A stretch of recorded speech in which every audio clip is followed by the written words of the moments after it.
जगन्नाथ जी के श्री चरणों में नमन।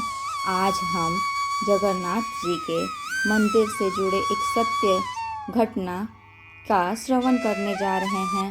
जगन्नाथ जी की खिचड़ी भोग, यह एक सत्य घटना है और यह प्रथा अभी तक चल रही है। तो आइए हम इसका श्रवण करते हैं। यदि आप मेरे चैनल पर नए हैं तो प्लीज़ एक लाइक और सब्सक्राइब करें।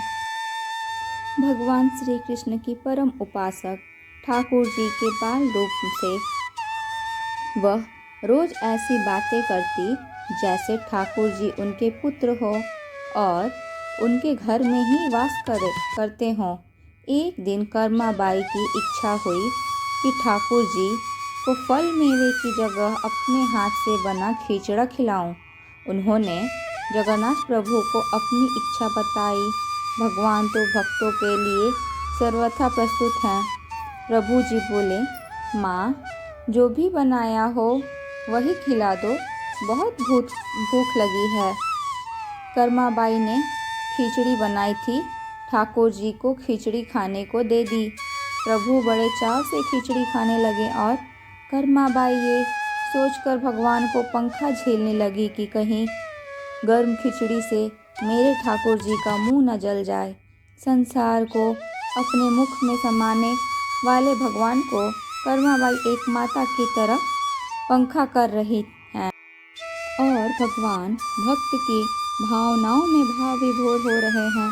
भक्त वत्सल भगवान ने कहा, माँ, मुझे तो खिचड़ी बहुत अच्छी लगी, मेरे लिए आप रोज़ खिचड़ी ही पकाया करो, मैं तो यही आकर खाऊंगा।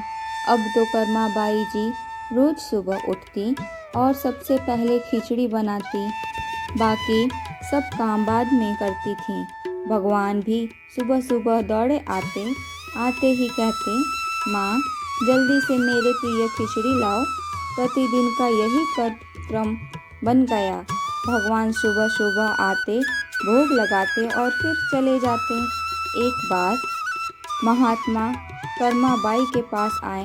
महात्मा ने उन्हें सुबह सुबह खिचड़ी बनाते देखा तो नाराज होकर कहा, माता जी, आप यह क्या कर रही हो? सबसे पहले नहा धोकर पूजा पाठ करनी चाहिए, लेकिन आपको तो पेट की चिंता सताने लगती है।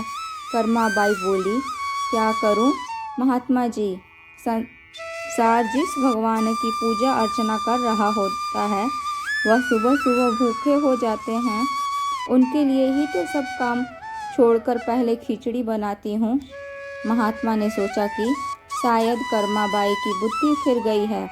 यह तो ऐसे बात कर रही है जैसे भगवान इसकी बनाई खिचड़ी को ही भूखे हैं बैठे हुए हो।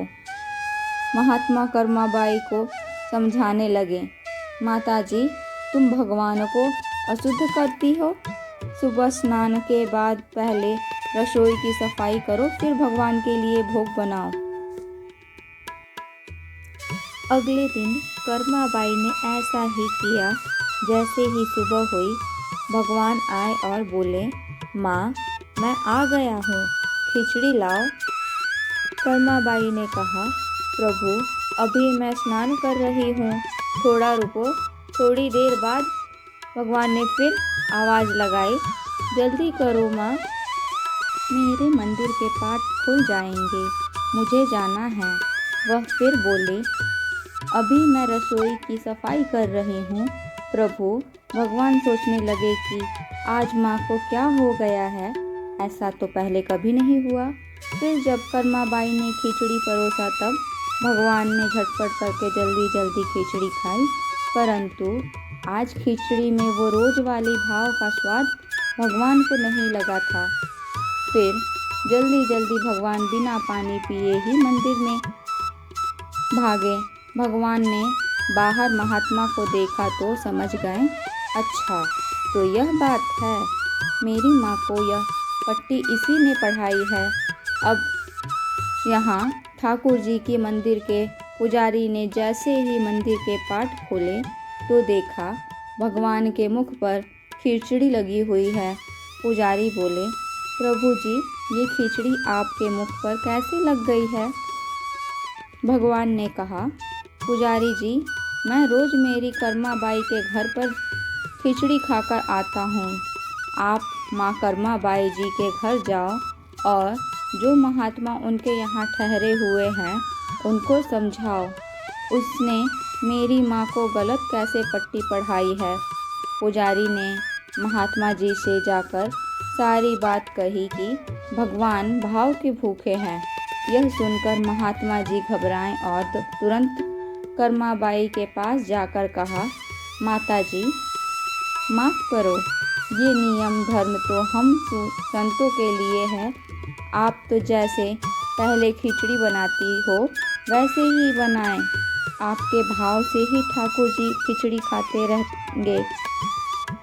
फिर एक दिन आया जब कर्मा बाई के प्राण छूट गए।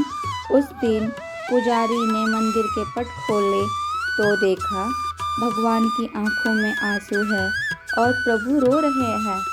पुजारी ने रोने के कारण पूछा तो भगवान बोले, पुजारी जी, आज मेरी माँ कर्मा बाई इस लोक को छोड़कर मेरे निज लोक को विदा हो गई हैं। अब मुझे कौन खिचड़ी बनाकर खिलाएगा।